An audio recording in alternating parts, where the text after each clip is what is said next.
You know, I love gouache, and also I love to experiment on different surfaces to paint on. So of course paper, but you know that there are a lot of other surfaces you can paint on. So here are for you 6 different surfaces you can paint on with gouache. First surface you can paint on is paper, of course. And paper, it can be a regular drawing paper like this one. It's really a cheap paper. There is no specific thing about it. It works really well for gouache. It can be hot pressed watercolor paper, and as the tooth is really soft, you can achieve a lot of details. Or you can prefer to have cold pressed watercolor paper with a very rough surface and a lot of tooth, so you can get something that is a bit different, and the level of details you can achieve on cold pressed is obviously less important than on hot pressed. So it depends on your style if you like to have details or if you prefer something a bit more subtle, a bit more smudged together. Next, you have the colored papers. This is very interesting to get a contrast between the paper and the gouache. So good thing is it avoids to paint a lot of things in the background. Bad thing is you have to adjust to the value of the background, and it might be quite tricky, especially with black. So for example, this little cacti are painted on a black paper, so it's not very difficult because you have very small elements. But when it comes to more intricate things, you really need to adjust, because as the background is black, your values in your painting need to be adjusted.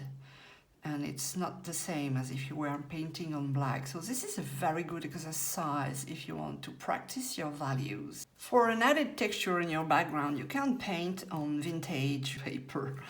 And for this, I have used a clear gesso, both to secure the paper on the cardboard and to add a bit of a texture to the paper, because vintage paper are quite thin, and if you paint directly with gouache on it without priming it, it will have the paper to buckle, and it will not be really easy for you to work.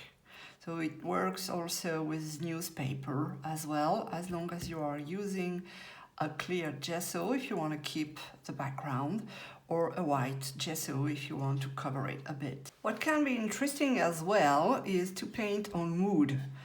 I am buying the wood in the hardware supply store because it's really less expensive than the art store, but the wood might be a bit rough, especially on the edges, so you can sand the edges. And I have placed 2 layers of clear gesso before adding the gouache paint on top of it. It makes the surface a bit grainy, surprisingly. It's something you can sand if you prefer to have a smooth texture. And you can also use MDF, which is much softer, and this time I've been painting directly on it without any priming, and I would say it works very well. And just as with the colored papers, you need to adjust your values to the background. And I would say that wood is not exactly the best for portraits, because the skin colors are in the same range than the background. So I think it would be great for much cooler colors. Canvas is also an adequate surface for gouache.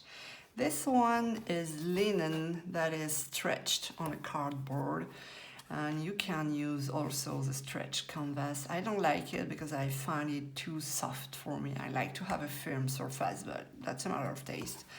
And this one was painted with a coat of clear gesso before adding the gouache on it. It really helps the paint to really be smooth on the surface. If you paint directly on the canvas, it might be quite difficult to move the pigments as you want, and gradients, for example, may be a bit difficult to do. And by the way, you have the time lapse of this one if you want to see. And when you have nothing on hand, no more paper in your home, oh, I don't know if it's possible. I just got a cardboard from some wrapping I had in a box, so it's quite rough, and you can paint directly with gouache. The only thing is the color, as usual, quite difficult to adjust with the values, and also the amount of water. And I will send you back to the consistency video I made last week, because you need to go on the cream and milk side of the gouache. So did you find some new ideas to paint with gouache? And maybe do you have another surface you could tell me in comments so I could test it as well? Thanks for watching, see you soon!